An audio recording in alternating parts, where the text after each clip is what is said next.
you know, Disney World, fake Hollywood creation of their sensational life. The one-sided, the one-seasoned world person who's quite happy with that, all the things that the society provides, and who's lost themselves in society and their job and their career and their sport, you know, and all of that. Not that these things are individually wrong, but it's about how people have got immersed in all of this.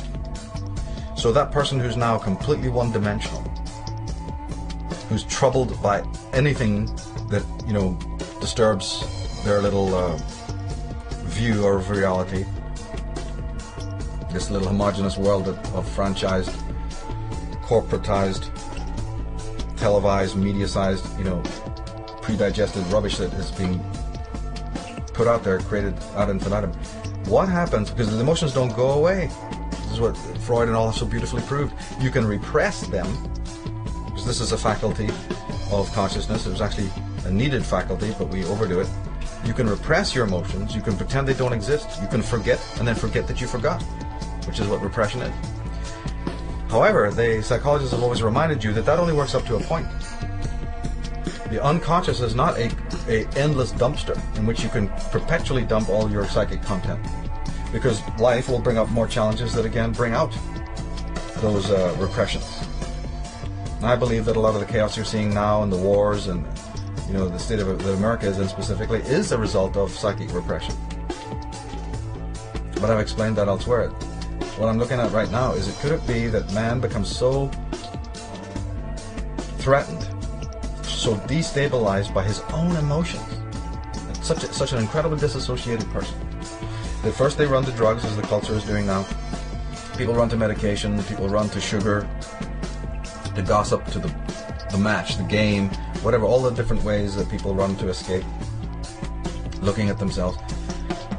I don't see any difference in that. And if you predict that in the future, if you sort of look with prescience and think, well, man isn't changing that status quo. He's not getting any wiser. He's certainly not turning to alleviate the problem in a good way. Well, my God, then that's pretty frightening. Is that what it means by the end of the world, the end of history? That all the idioms that have been built by our wise forefathers, we sell it up the river? When I look around at human beings, I can definitely see that coming.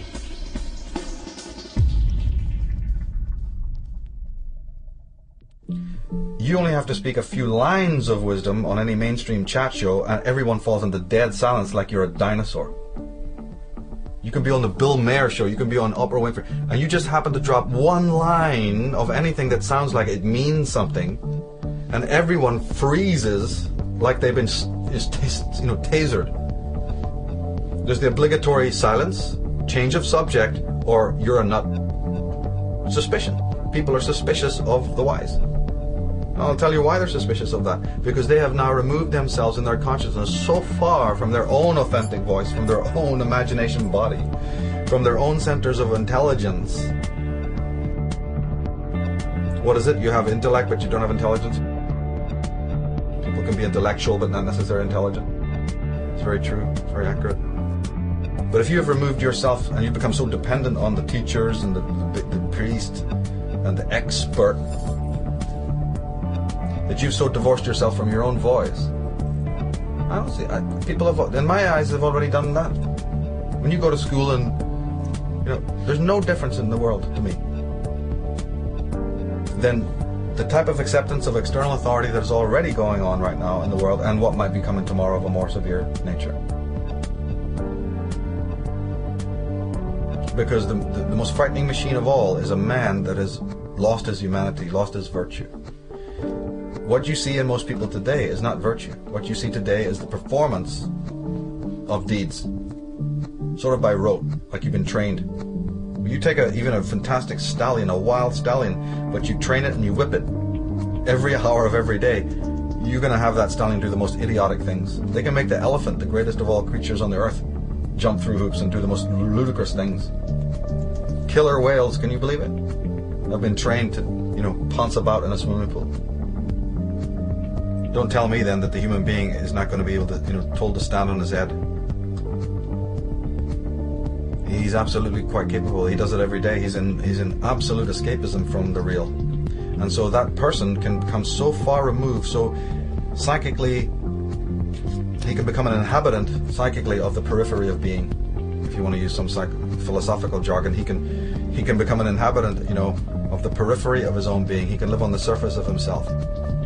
Hell, you only have to listen to most people's voices to know they're living on the surface of themselves, that they're not even connected to their deeper emotions. Some people are experts in the way people walk, their stance, their posture, sound of voice, the choices that they've made, the relationships that they're in. There's ways to tell. There's ways to tell. And people are sitting around going, well, I don't know what that means. You have to tell me what it means. You got to show, have you got a religion I can join? Or, have you got a book I can read? Or, where's the system? I'd love to do that. I'd love to find out all about myself. Tell me how. Tell you how. What planet are we on? The meaning is that you discover it yourself. This is an absolute journey only you can go on.